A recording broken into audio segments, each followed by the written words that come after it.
to be fair.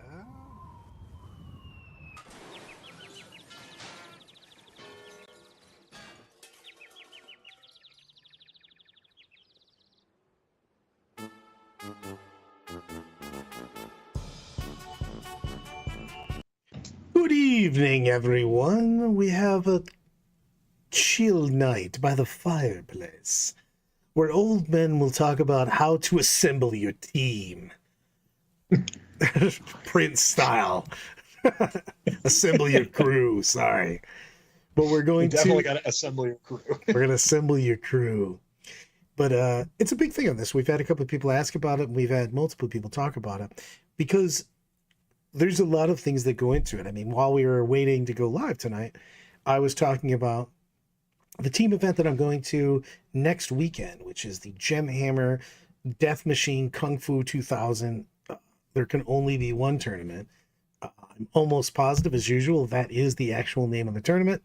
But we're looking at their, as you should, and I say all the time, and I don't do it myself a lot of times, which is make sure you look at the packet. And that will help you a lot when you're looking to assemble your crew, because you have to look and see if that is the best mix, because there's a lot of things that you know. Yeah. Oh, God, Andy. So when I saw Andy's crying. So the one big thing I always say to people is, if you've got 5 guys to commit who are going with you, hopefully amongst your 5 guys, everyone owns 2 armies of a different variety. Doesn't always happen, but hopefully there's like 7 to 8 armies amongst the group of the 5 of you, where you can be flexible on what you play.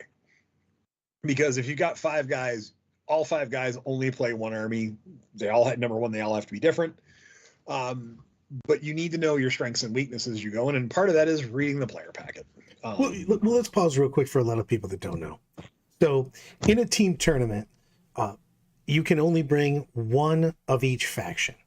So Brian's going to play Tiernans, I'm going to play Eldar, and then so on and so forth. Also, if you tap into something, like Brian's playing Space Marines and he says, I want an assassin, that means that Agents of the Inquisition's gone.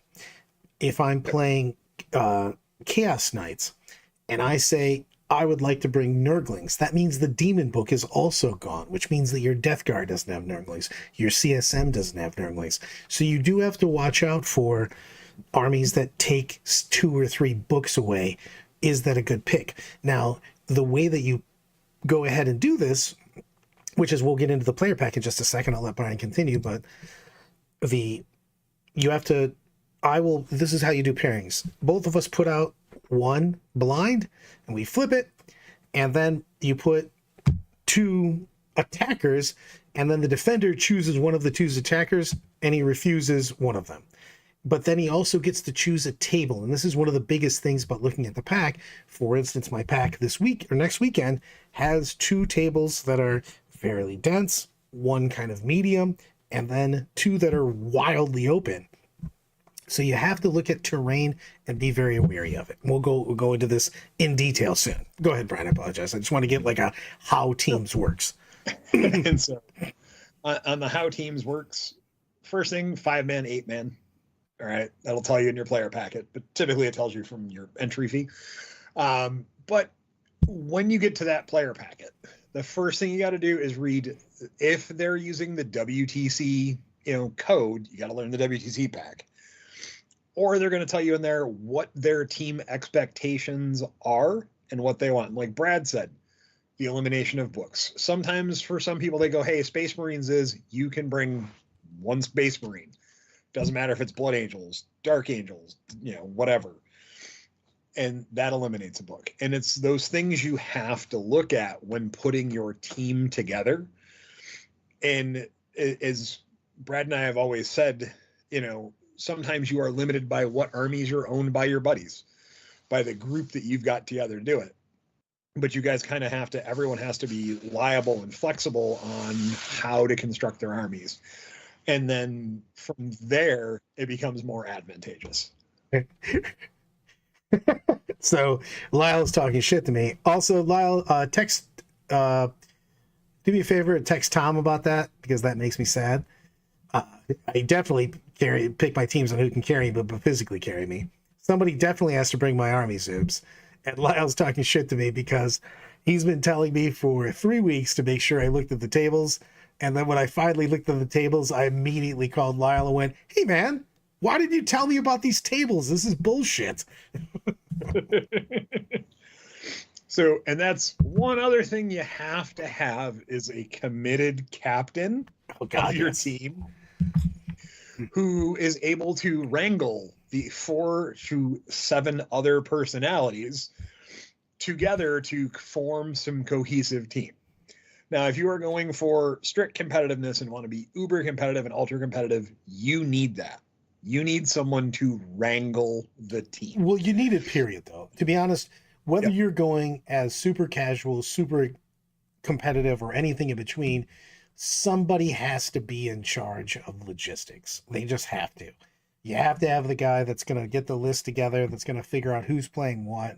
Yeah, exactly. You need a designated adult. Yep. You just do, because, I mean, your team might have, I don't know, Brads in it. So you need a Brad Wrangler. And if you're a Brad Wrangler, you do get a vest that gets you some free drinks from DOG. So, but that's a big thing on this, is that you need to have, and one of the biggest things is you have to have, we'll go into, lists and what it takes, but like as far as personalities go, one, you need a designated adult. You need somebody that wrangles people together. But you also need to get people that are willing to be honest about what's going on too. Everybody says I'm going to take one for the team and I'm going to do whatever. That doesn't work. I'm sorry, it just doesn't. Everybody thinks they are that person, but you need to have people that are willing to take shitty matches that they might lose. You need to have people that are good at stomping on people and getting those big scores if they get the right matchups. You know what I mean? You need the guys that are willing to get, if they get a softball pitch, they're knocking that out of the park. But not everybody's that. And if you give people the wrong armies, or armies they're not going to have fun with, they're not going to, exactly. I took one for the team last year and had a bad army for him, and got into matches that he wasn't comfortable with. For instance, I mean, we do it all the time. Our team makeup with Tom and I, for instance, when we're on teams, I defend. I take bad matchups all the time. And it's not just because, I'm so good I can take them bad matchups. That's how I play. I'm willing to grind out low score games, barely win, sometimes not make it all the way through. But that's my play style anyways. Tom will take the smallest mistake and bury somebody if he has the advantage on it. I will not get as big of scores as him. I will win more of the trash games, but I'll never put up the big scores. And that's what you need to figure out. What style of player, what role is that player playing on your team? And you have to be honest about it, because a lot of people say that, I'm willing to take these bad matchups, and then they get 2 or 3 games and then they're just demoralized, and they're also just not having fun. You should be having a good time, even though you're cutthroat on stuff. Yeah. I mean, you've got to accept that, using the example of, you are almost always going to have someone who is your best player, the person who is the best at your Warhammer on your team. They're good. They go into matchups knowing what's going on. You can give them a harder pairing. They can grind out, what would be normally like maybe a tie. They can grind out a 12-8 using the WTC scoring. That's great. And then you need the guy who has to smash. He has to have the most, easy army button to play, and has to get the easiest matchups because that works for him. It gives him the adrenaline and keeps him hyped, keeps him pumping. And you have to have a guy who's, I don't want to say like me, but in some ways kind of like me, where it's like, yeah, I can probably grind out, minimal loss or a minimum win, or be right around tie most of the time. Every once in a while, you're going to have somebody on your team who can go, you know what, you're just not a good matchup for any of these. You're going to get crushed. Do you mind taking the crush? Well, and you have to be able to take that. I just went over Sniggs' house today. We talked about pairings. We talked about the tables. And I also went, hey, you're going to get terrible matches on bad tables for the rest of the tournament. He's playing our Necron list, our Canoptic Court list. And I go, I want you to get between 7 and 12 points. I never expect more than 12, and I don't expect less than 7. Figure it out. He's just like, so what about bad matchups? Yeah, you're going to get a lot of them. So settle down and brace yourself, because you're about to take a lot of not great things. And always be willing to accept that if you put a team together and like, look, between the 5 of you have 6 armies, and there's one army let's just say one of the guys is an Imperial Knight player, only knows how to play Imperial Knights. Yep. That's his jam. Except that you're going to go, okay, well, yeah, hey, look, there's a anti-tank list with everything anti-tank, and that counters our Knights really hard. But it also counters 2 other armies. All right, let's feed it the Knights. Kind of thing. It's just one of the they were Chaos Knights. Thanks, Steve. But it's one of those things of every once in a while you have to kind of, look at the person going, all right, that's the army you know how to play. When there's going to be a time where there's a super bad matchup for you and you're just going to have to take it, you have to make sure that person has the mental fortitude to be able to accept that every once in a while you're just going to get stopped. And it's nice to rotate those two. Like, some of the best times I've had in ATC wins and WTC win is people just taking their turn at being the guy that gets thrown into the bus. Exactly. Poor Sting's got to do that, plus carry Brad and paint his army. Man is a hero. The thing about when you're making a team, one of the biggest things is don't put people on things that they're not familiar with, and or it's not their play style. I've made mistakes in this. We made mistakes as Team America. Made many mistakes. We'll probably make them again. I'll try not to now. But don't take somebody and put them on an army that everybody thinks is 5% better, but they're 20% worse at piloting. They don't know it.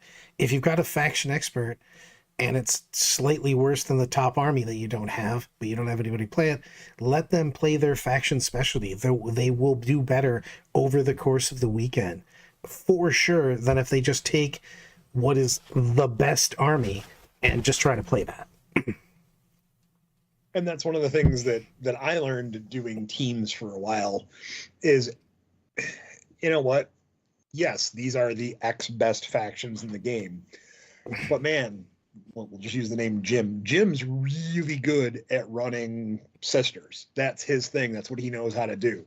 He knows how to play that. He goes and does really well at all the RTTs. He's gone to GTs and, finished X and 1 and done great. Oh, yeah, but they're not quite as strong as, but he's good at that. Let him run it. 100%. Let him be good at it. Let him be the specialist at it.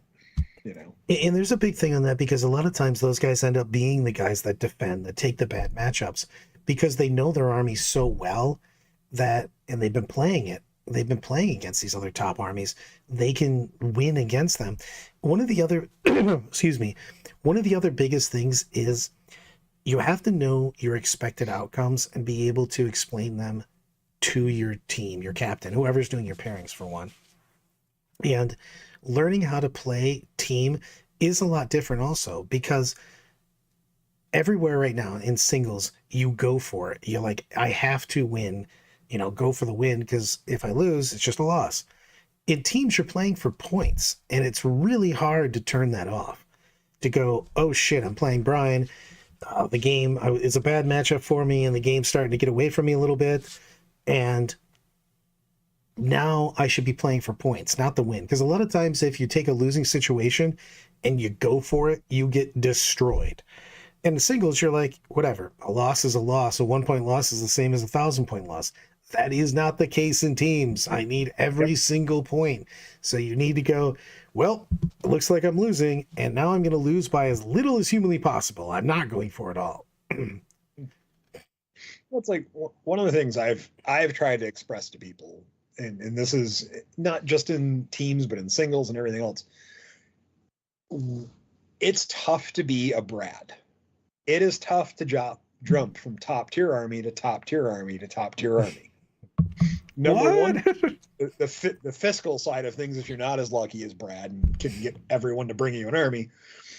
But it's tough to get specialized in those when you play that army for 2 or 3 weeks beforehand, right? And we're going to say, at best 10 games in, and then you get there and you're like, oh man, yeah, I forgot this. Oh, I forgot that. If I'm going to use what I've been playing lately, if you forget that when you move close to termagants, they can move. If you forget that step once or twice in a game, it could cost you a game if you think that Unending Swarm's the best thing, going right now. And you forget that because you're not specialized in it. You haven't put in the reps enough to get all the nuances of a complicated army. It becomes difficult. Like,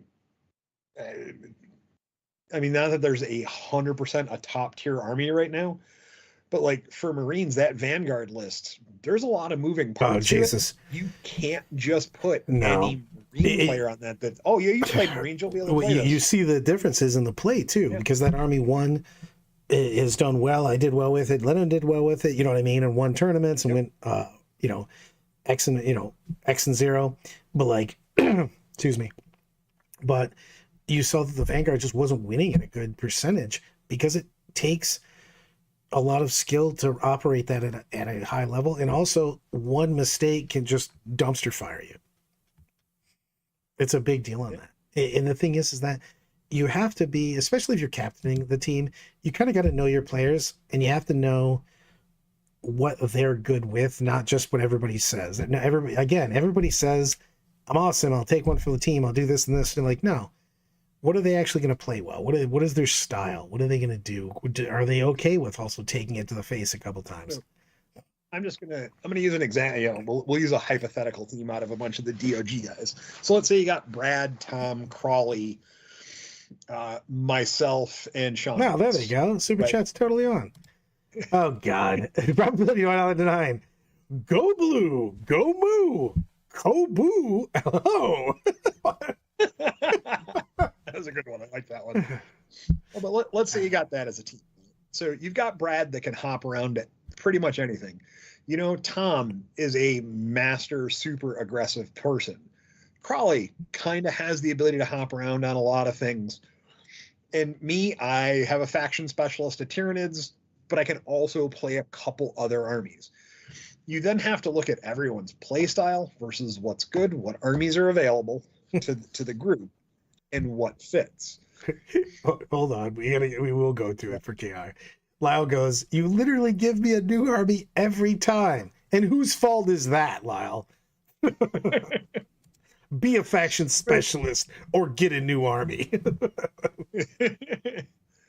But that's one of the things you have to look at, is you have to look at who's doing what. Like, I know that if you put Brad on Eldar, Brad's going to be able to grind a lot better because he's very familiar with it, plays really well.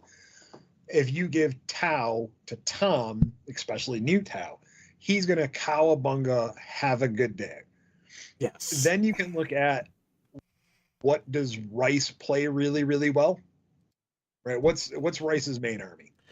He's as bouncy as I am. He's as you are. So we find what army fits him best in the current bounce style. And then, although Crawley bounces around a lot, I know Crawley's really good with Marines. He's really good with like durable, take the board, crush style this. Yep.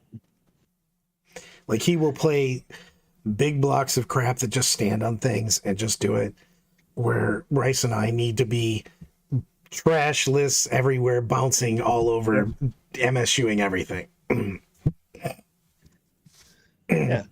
I mean, I've seen Rice play Custodes a few times, and I know he's really, really good with Custodes. But then you have to find what role each person plays in the speciality of it. Like, I know that I can grind, right? Because if I'm going to teams, I'm bringing Unending Swarm. I've now gotten it to the point where I know the list. I know every nuance it has. And I think I've found its tempo in a team's format. So I can grind, and I don't think I'm going to get less than 7 points against anybody. I'm probably not going to score 20s against anyone, but I can probably score 12s and 14s. So that would be my role. I could be in my role with 3 years in a row. When at the top for one whole year, they always use this technique, but for 1 year at the top of the pairing matrix, our team strategy was fuck Brad. And I was like, what? Why? Also, why is this written here? And they went, because this way it'll all work out. You just take the bad match and the rest of us will smash and you'll figure out how to win. We have faith. And I'm like, I literally did that at Vegas Teams, and I'm playing Dark Eldar, and I go, I can play anything, but it's back when the Hive, the Leviathan Tyranids with the Hive Guard indirect. He had 18 of them. So, sorry, Josh. I'm going to tell you about how I high rolled somebody. So I'm like, I cannot play this list. I can table, literally I will win against everything else, and they give me a chance. So just don't take that, and I will take anything off the board for you.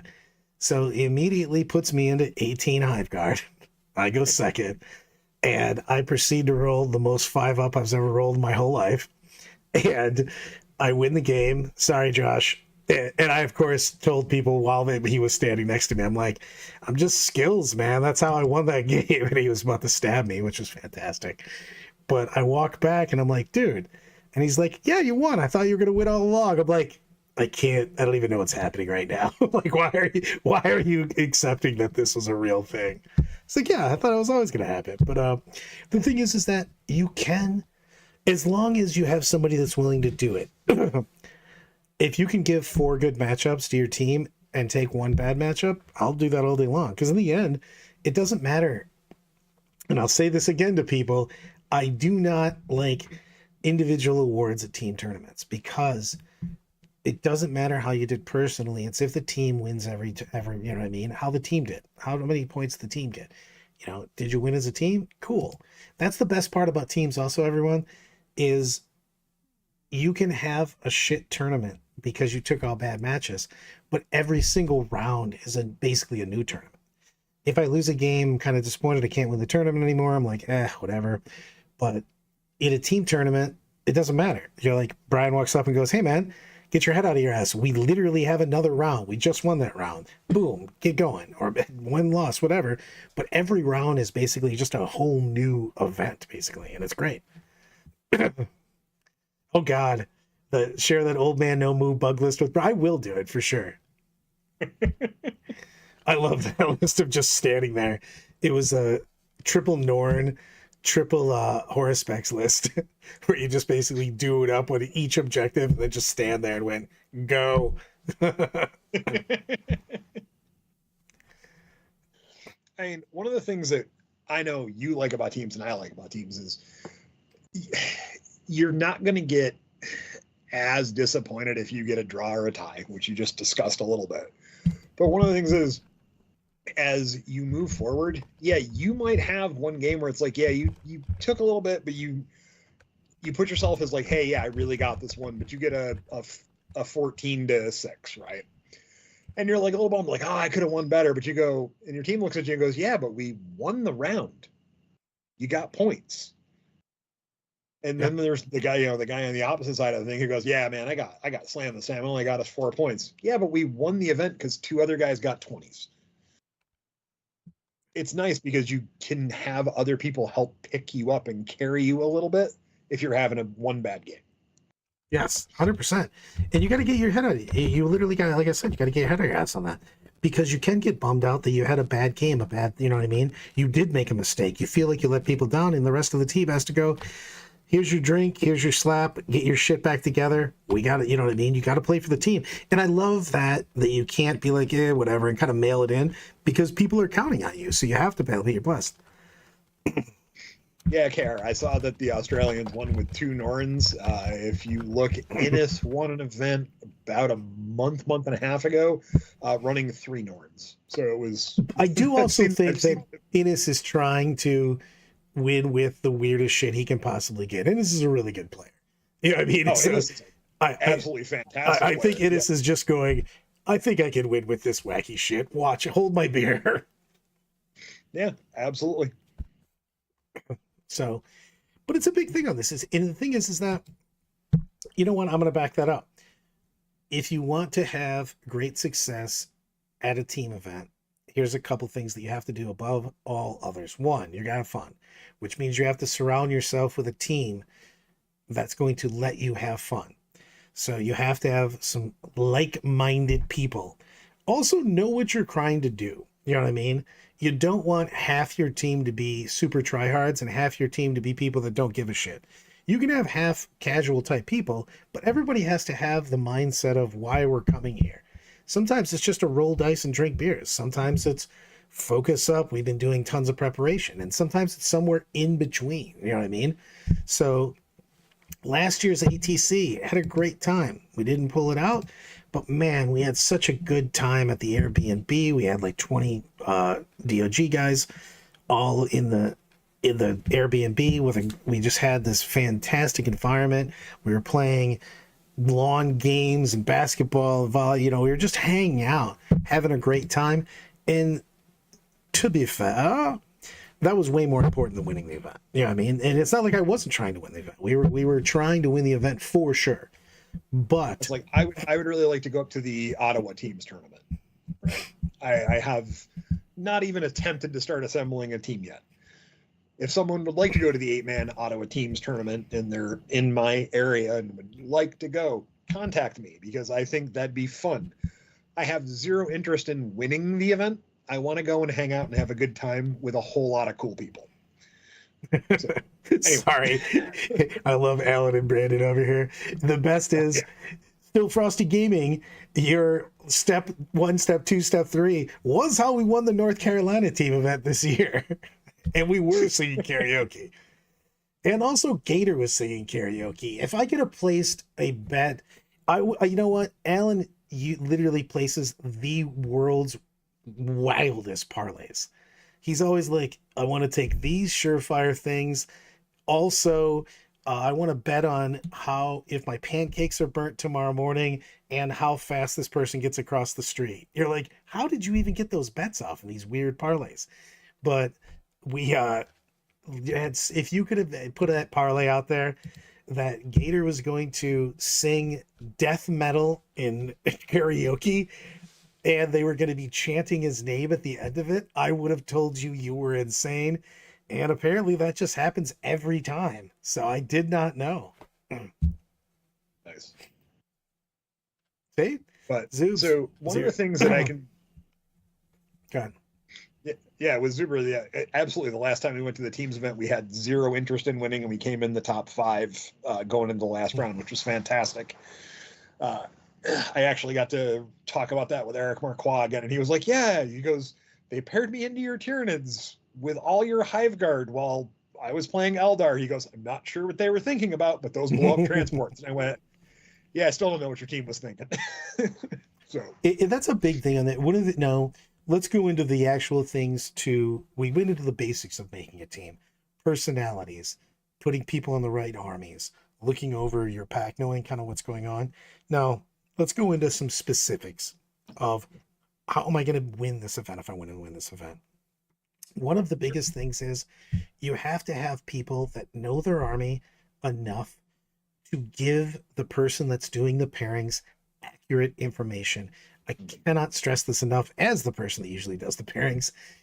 Nothing sucks more than finding out in the middle of pairings that, oh, I always beat Tyranids. Well, not on Hammer and Anvil on this particular mission. I always lose. You're like, that is something I needed to know before I went into this. So you really have to have people giving you honest opinions. Now, one of the biggest things is when you're putting in your matrix, you're putting in, how do I do against Tyranids on this mission? How do I do against Space Marines on this mission? Is also, there's a huge difference because a lot of times you either do color coded or you do the amount of points you're going to get between 0 and 20. And I really hate when somebody gives me I'm going to get a 0 or I'm going to get a 20. And a lot of times those aren't real things. You know what I mean? You're just favored in this. So let's put 14, 15.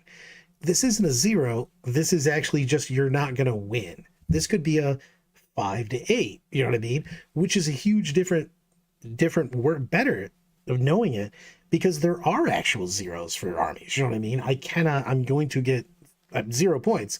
It's an army. You're playing an army that only has, I don't know, Bright Lances, and you put a horde against that. They are going to get no points whatsoever. Sometimes you're going to get that huge win, and you want to make sure that you have those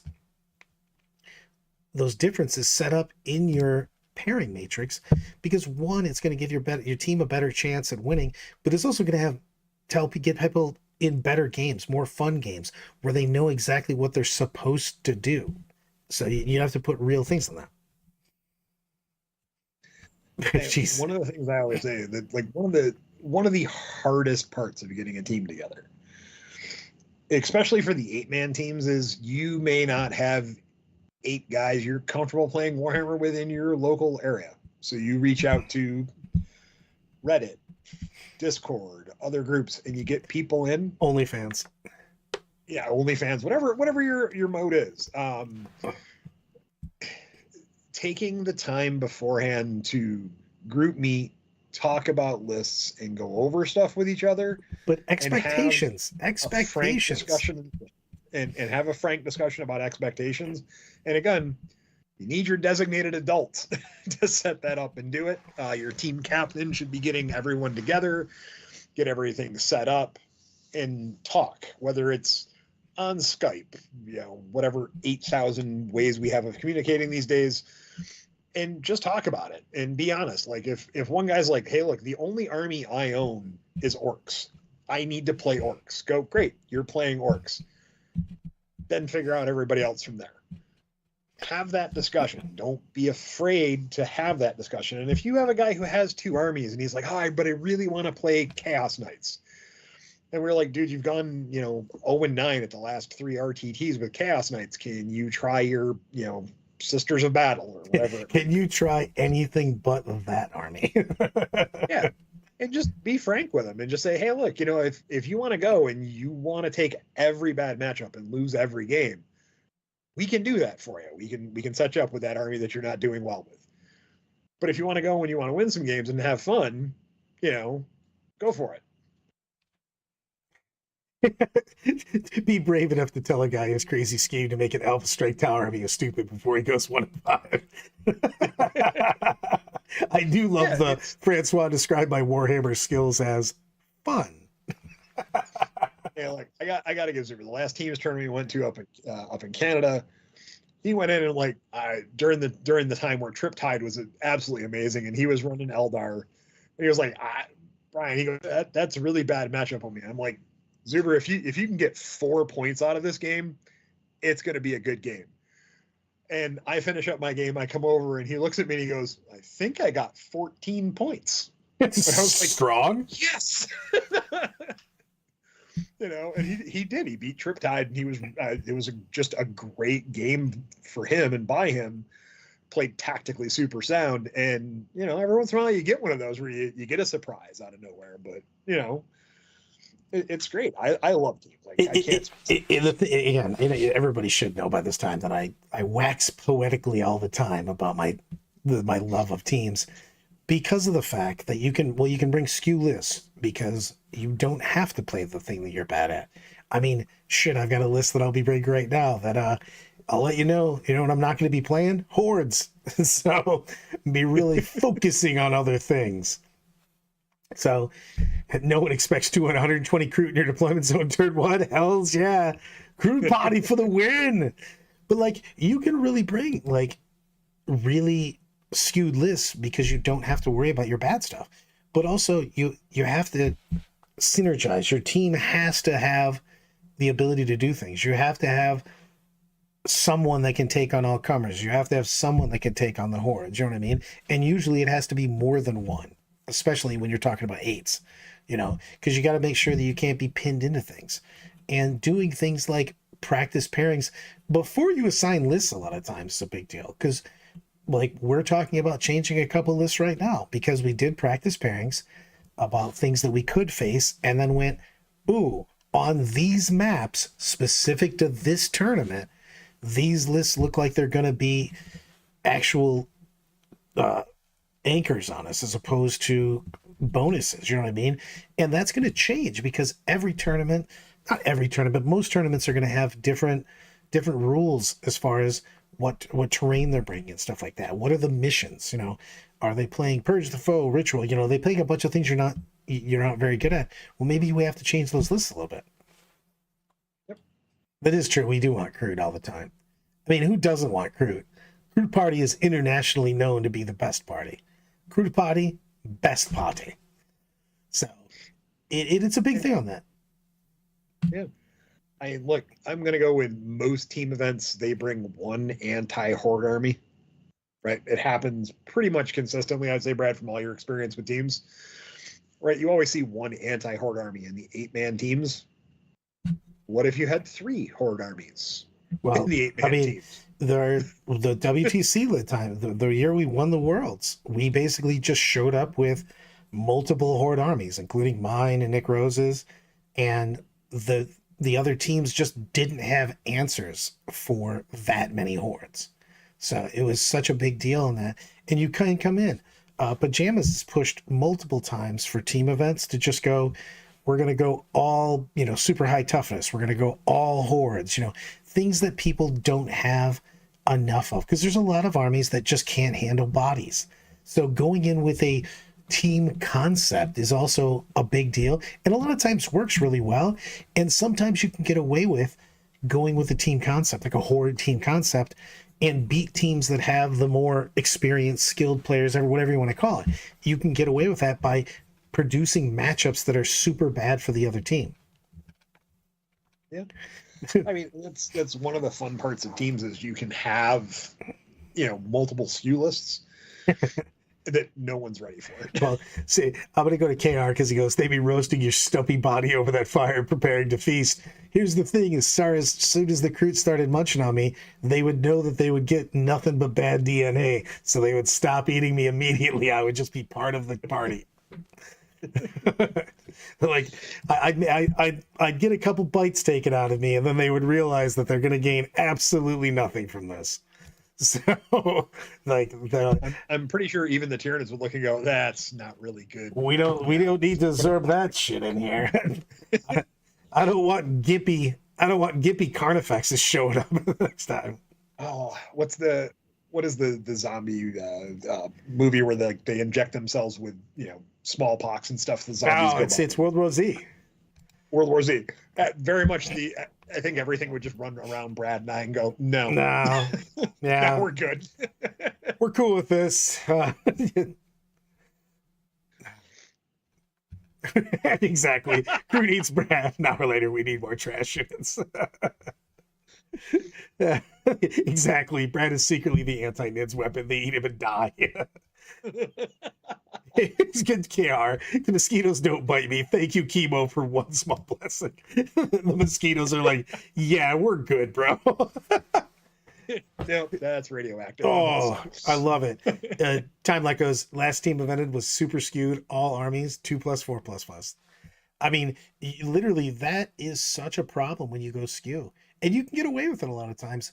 You are betting a little bit what they're going to do in the meta. So a lot of times when you go counter meta, just like horde meta and stuff like that, and or 2+4, or super high toughness in metas that didn't have a lot of big vehicles, you can really get yourself some wacky matchups.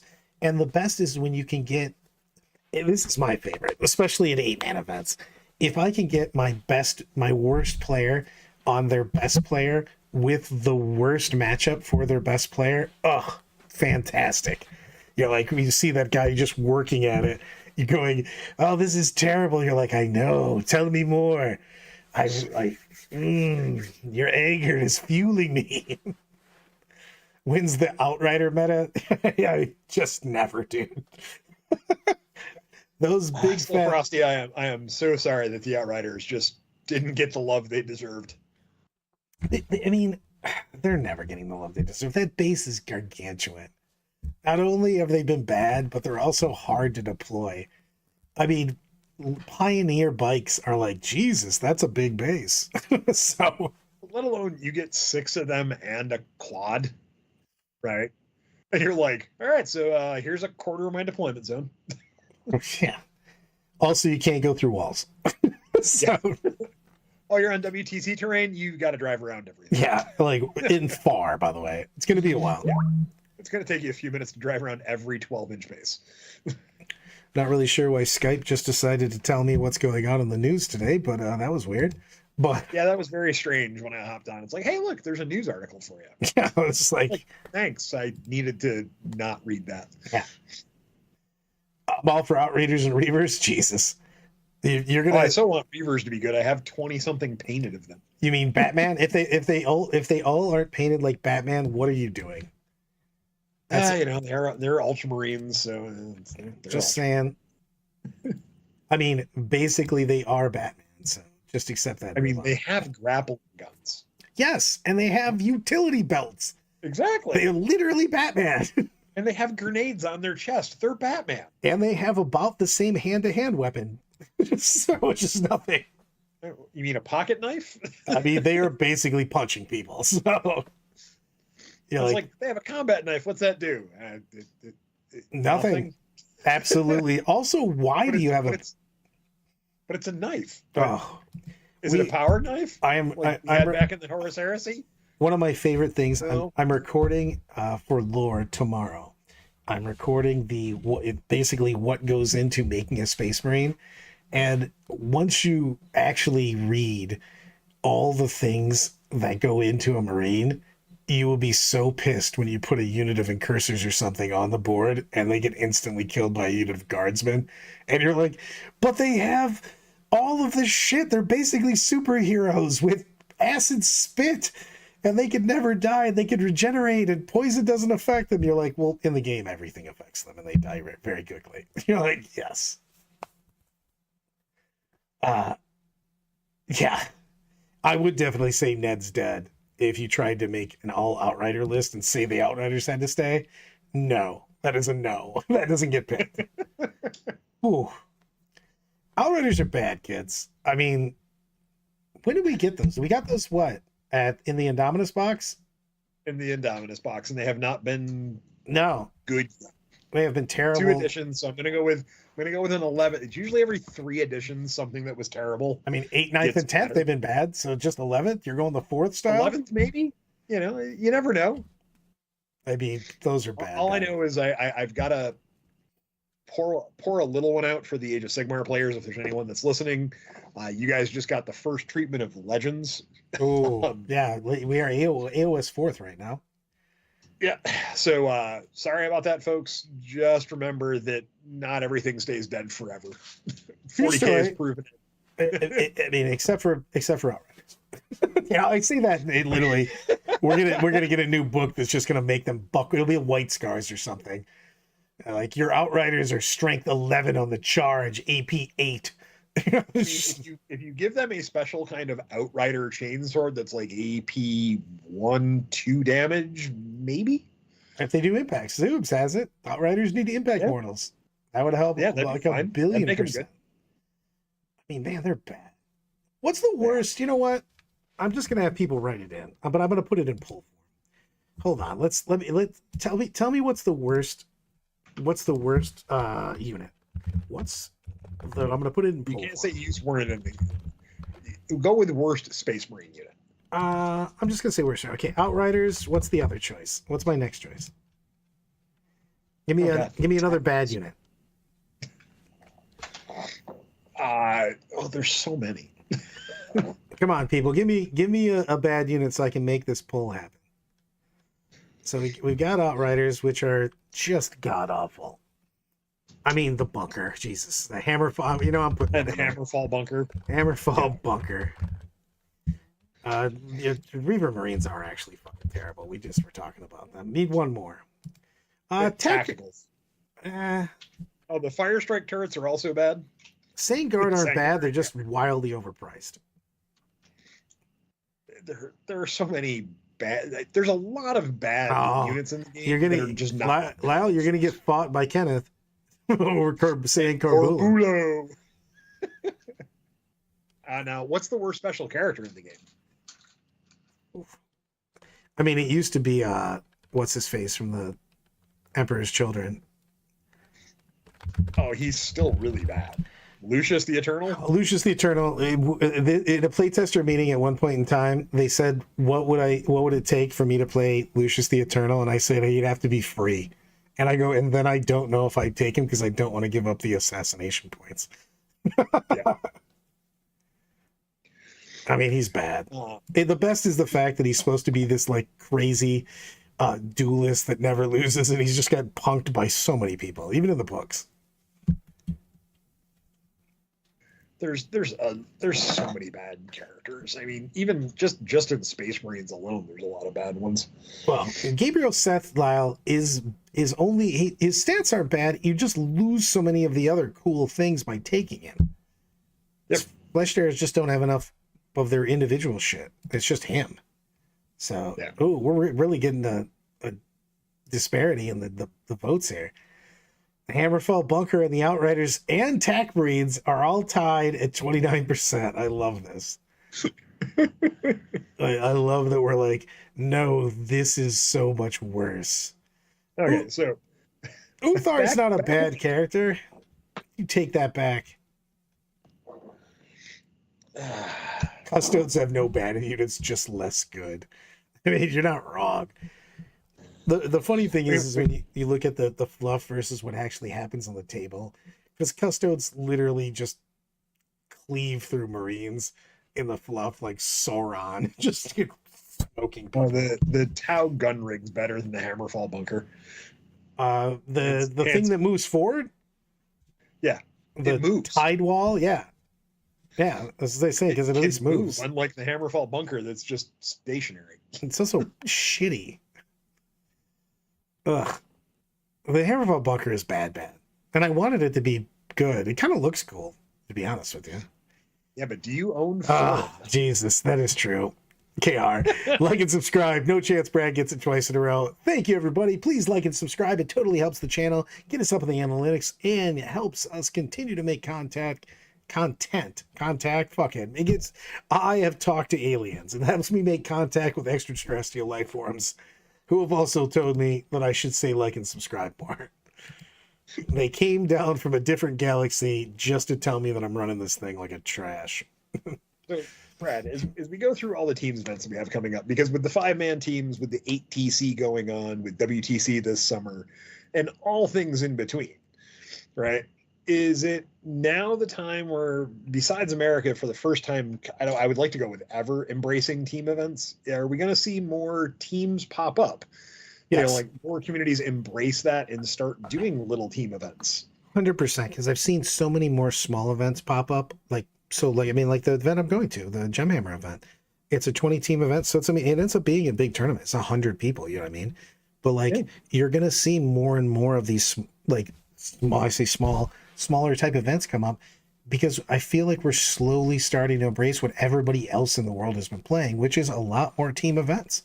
So, and a lot of people only play in these. Yeah, and I'm looking at just running just for the in-store, right? I'm going to try and run a teams event. It probably won't be until, my guess is October, but it'll be, a smaller one where I would assume, based upon my capacity for what I can fit in the store. But even if we just get, 6 5-man teams in there, so, a 30-person event, it would be really fun. And it'd be neat to see some of the people who, hang out and play together go, hey, let's throw a team together and have some fun. 100%. KR, I agree on that, because because we have a huge country, it is more difficult to get people from all over the place. But a lot of times, because we have a large player base, and you'll see more of it as we grab people for teams, but it's more of what Brian was saying. I think you're going to see more and more regional events, and then with every couple months here, big national style events. But I think that more regions can support team events than people think, because of the fact that you can get, if we get a bit more on board with it and people start to connect that, oh yeah, you also wanted to play teams kind of thing. So it's a stepping stone originally, because you have to find yourself a team. But as people just get more used to, let's get on boards and talk to people, let's get together and say who wants to be in a team together. And then you get to those team events and you meet tons of other people that are willing to be on teams and might want to be in a different team next time. You know what I mean? Because a lot of times you're looking for, again, those like-minded people that have the same goals as you, and that goal might not just be straight winning. It might be straight, I want to have a great time. It might be, again, it might be somewhere between, I want to drink as much as humanly possible and crush the other teams at drinking games, or it might be, I am laser focused on winning this event, and most of the time it's somewhere in between those two. Yeah, I mean, like, let's just say I'm going to use Pittsburgh as an example. Dom does a great job at Fabricators Fords down there. If you've not been, Dom does a fantastic job. You get down there, and he can run 30-person, 30 table events with pretty much zero difficulty from the looks of his storefront. Right? If he runs a regional teams tournament down there, right, he's going to draw from Ohio, Western New York, a little bit maybe from Central New York, and a few other states that border, right around the Pittsburgh area. Then, hey, look, the next year, the interest is like sells out immediately, right? Because let's say he does one in, we'll just use September as an example. He sells out. Everyone talks about how much fun it is. The next time he goes to do it, he goes, hey, I might have to get a different venue and add, some more players. And he gets 4 more teams that time, and then a few more teams. It just keeps building and growing. And for that, though, Dom is partnering with GW to run events now. It's nice. Yeah. So it's just, I think that we're going to have more. I think the regions are going to jump on this more. I would love to see it, because I think it actually gives more people the opportunity to get into tournaments. Because a lot of times I see people also not getting into singles as much because they don't know what to expect. I think that the same is true for teams. People don't know what to expect, but as soon as they start to break down those barriers, I think that's going to be a big thing. And I can specifically tell people when I do my first ever teams tournament at the art store, it's probably going to be a free event. It's probably going to be, hey, look, we're going to try this out. We're going to see how it goes. And hey, guess what? To run this, it's going to be free. I will probably get somebody to sponsor some prizes to make it worth people's, travel trip just to come and hang out and play games. But at the same time, it's going to be a fun event. It'll be designed to be fun and get people familiar with teams. I mean, the nice part is I have the capability with terrain to have WTC tables and to try things out. So it'll be a good time. What's your thoughts on paint scores, overall scores, minimum painting things? What is your, because you can have a ton of different opinions. What's your opinion on this? What is your go-to? So my go-to is you have to beat a battle standard. I love for there to be hobby scores and overall prizes, but if you're talking at a teams event, I would love to see it personally, on a personal side of things. I'd love to see it to the Adepticon scale, but you can't expect that early on in teams events. Especially with 5-man teams to have all the theme and everything else. But I digress. I think everything needs to be required to be a battle standard. I think you need to have it that way. I think it's good for the hobby. I think you need to have paint scores and some overall prizes and base them on the team, and then have some individual prizes for the painting hobby side of things for people as well in teams events. That's my personal opinion. That's where I fall on it. I can see that. I'm always a little bit torn because I want to have the lowest levels for entry because I want to see everybody be there, but also you do want some minimums because you don't want trash there. You want things to look good. You know what I mean? Oh God. Dude. You know what? The guy who smashed his head on the table and screamed "blood for the blood god" every time a model died. No, this is literally from the competitive thing. Yeah. Did you read this? I saw it and I remember someone sending it to me. I read it quickly. That's what I can say on it right now. Yeah, I mean, I'll read this if this is okay. I mean, I got this sent by KR. It is for more competitive. It's just there. So, I mean, I guess it's not something that I have to hide or anything. No. So, it's a World Leader player. Literally, a guy was playing a second round opponent. Supposedly. So, I'm just going to read the whole thing because this is fantastic. So, my second round, I was paired against a guy who went under an alias Get Good and refused to say his real name. as it would grant you power over me like all demons do. Deployment and pregame talk went fine. Then my movement phase happened. He started doing push-ups, which I have done before, and I'm not this guy, and shadow boxing while making whooshing sounds. When I asked him to stop, he said, I don't have any movement or shooting defensive strats. Go nuts. I called the judge and simply told them the nails are biting and sided with him. I flopped the game hard because I felt off with him doing that, losing 53-97, where he screamed, blood for the blood god at the top of his lungs, and then said, next challenger, and walked away. How do I handle these situations better? Anyone explain why a judge would let this fly? And I did not ask if he had autism, but I don't think that warrants him doing that. This is fantastic. I mean, we have had a guy at an event who talked in character about his army the entire time while playing Vestroyans. He spoke in an accent, did the whole 9 yards, spoke in very, very early century Russian, we'll call it. Yeah, one of his opponents called me over, and I'm like, if that's what bothers you about this game, it's not the end of the world. I was like, I look, as long as he's not doing anything to affect the game. I would have just got this guy so many shots and continued to make him do that. I would have convinced him to put ketchup on his face or something for the blood god. I would have leaned hard into it and just had fun with him. But that's me personally. I mean, I did get multiple people to do push-ups with me at one of the tournaments lately because I told them that if you do a set of push-ups, your saves are better. So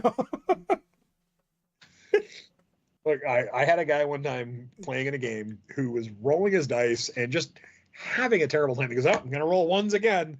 And I'm like, dude, just positive vibe it. Like, you know, the SNL character who's like, I'm good enough, I'm great enough. Oh yeah, God darn it, people like me. You gotta get your self affirmations, dude. Yeah. So I was like, I got him to start doing that when he was rolling the dice, and his dice started rolling better.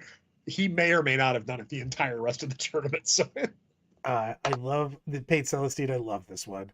Let's be honest. Of all the factions role playing, at least it isn't Drakari.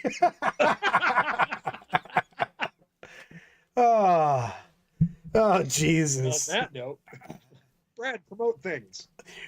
Lore, 40K Lorecast. Had 2,000 downloads last week. Best week so far. Super excited about it. I love lore. You can get it on Spotify, iTunes, basically wherever you have podcasts. I am there. All right, so thesaltcitygt.com. I just picked up a great sponsor with Iwata Airbrushes, who is going to be just sponsoring our best painted overall for 40K and Age of Sigmar, where the people will be getting a airbrush as one of their prizes. So it's going to be a great time. Sign up today. It is thesaltcitygt.com in Syracuse, New York. I love everything about this. Hello, everybody. Let's Queenswave her out of there. Thank you so much for hanging out with us tonight. Until the next time, we will see you